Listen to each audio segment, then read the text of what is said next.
Wax bullets, fast draw. We've got our target, we've got our timer, and we've got our new fast draw gun belt.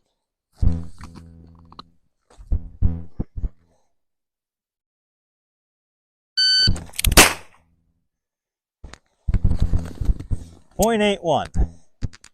Not incredibly fast. My hand was off the gun when I started. I'd like to see that get faster, but I hit the target.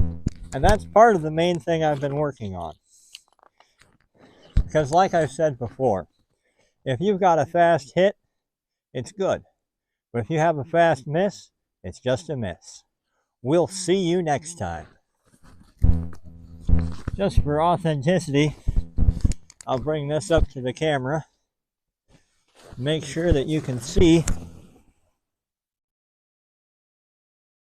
that I had a .81 draw with my hand off the gun. Now, as far as I'm concerned, that is a slow draw. But I will get faster, and we will see you again.